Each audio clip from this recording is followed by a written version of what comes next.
So we are T minus 5 days before our first ever, I'm saying our, it's my company. My husband's going to be there because he is awesome in every way. And we are in this together.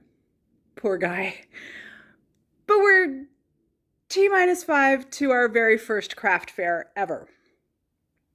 So what should you do 5 days before your craft fair? Well, obviously what you do is you make up out of the mists of time and space in between your little ears a brand new design for a necklace display, and then you decide to build it before Saturday, obviously.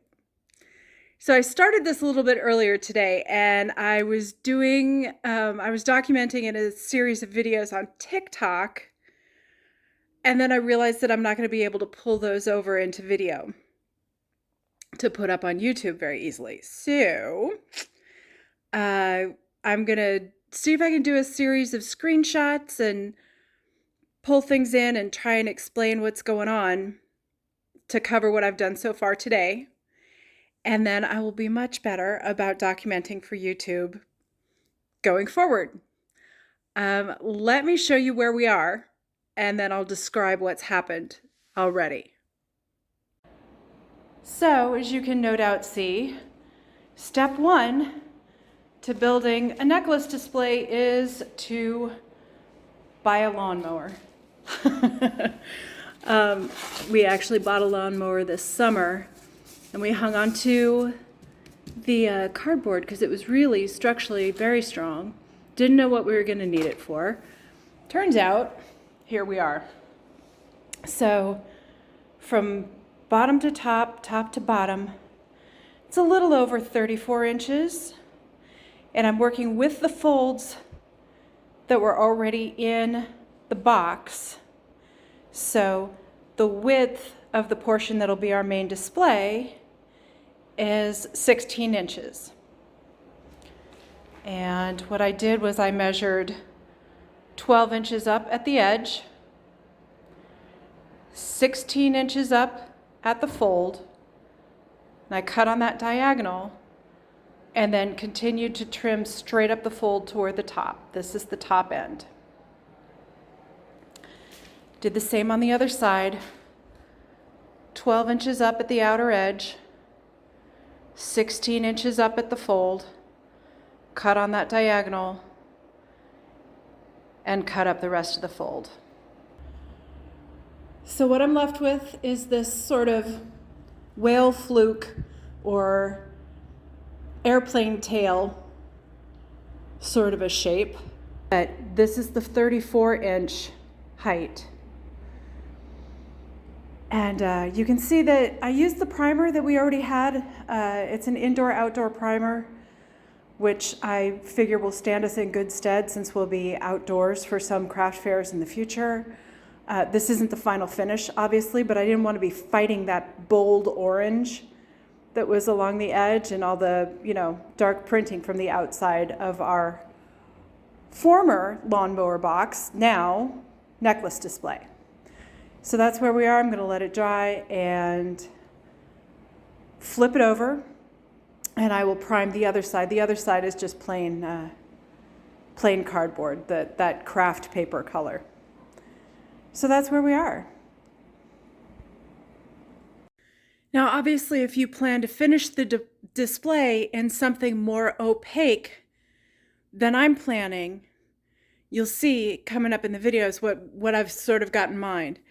But if you plan to finish it with something opaque, like if you want to wrap it with wrapping paper or something like that, you probably don't need to do the primer coat because you won't really be fighting with whatever printing was already on your cardboard. Or the color of the cardboard itself. What I'm planning to do is, well, it could be opaque, but that would take more layers and more time than I really am able to put forward. I don't know why my lighting's getting so crazy. That's just nuts. But that would take more time than I have to make what I have in my head happen in a way that's fully opaque. So the primer's working for me, but if you're going to use something that's solid, that's not going to be a problem for you. You can skip this entire step if you want. So I have put both coats of primer onto the cardboard portion outside. It is in my garage. I'm going to let it cure overnight, just like you would priming anything else. Just let the primer cure all the way. Saves you trouble later. So in the meantime, I have a plan for cutting out shapes that will allow me to hang the necklaces from the display itself without having to do hooks or anything like that. In my head, it looks really cool. But the first thing that I need to do in order to make that happen is figure out exactly how far apart I want the two lowest points in each shape, because how far apart they are, how much chain they take up in the back, will dictate how much drape they have in the front. Most of the necklaces that I've made are 18 inches, but I'm going to bring some vintage and some other brass necklaces that are a little bit longer. Some of them are long enough that I think I can just loop them a second time over the shape that I have pictured in my head. But I'm going to do a little testing. Come on and take a look with me. So I'm not wildly overthinking this part. I'm sorry the lighting's so bad, but I'm using a hanger that's got a bit of a velvet nap to it, so I can position my necklace and it doesn't slip all over. I've got the chain going straight across the back, which is how it's just going to hang naturally. It's always going to take the weight of the pendant and pull it down so that the back is straight and you've got the drape in the front.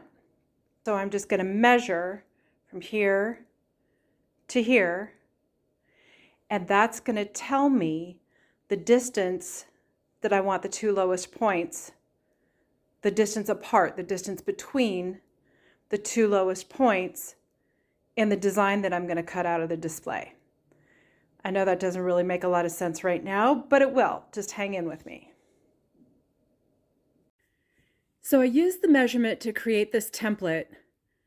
This right here, the distance between those 2 points, was the measurement that we took using the hanger and the chain. And I transferred that template onto the back of my display piece. All was going well up to that point. I cut one out. Looks awfully pretty, doesn't it? Turns out it is a complete pain in the butt to put a chain so that it hits these 2 points, these 2 points, and drapes properly, which wouldn't be a problem if I was the one using it, but this is made to be used from the customer side, so they could grab a chain, check it out, put it back if it's not their thing or if they want to think about it. So that's a problem. The very last thing I want a customer to experience at my booth is frustration. So I am going to have to shelve my super swanky, incredibly gorgeous, and totally upcycled necklace display plan. I'll come back to it at some point. But to get ready for this first craft fair coming now in 2 days, I'm going to have to make a simpler plan, which won't be a problem. Simple plans are everywhere. No, I had to complicate it. Anyway, thanks for hanging in as long as you have, and I am so sorry I didn't have a beautiful display to show you at the end. If you enjoyed this content, like and subscribe, and the gods of YouTube will show you more of it. I'm Allison White from WhyteWing.com, and thanks for playing.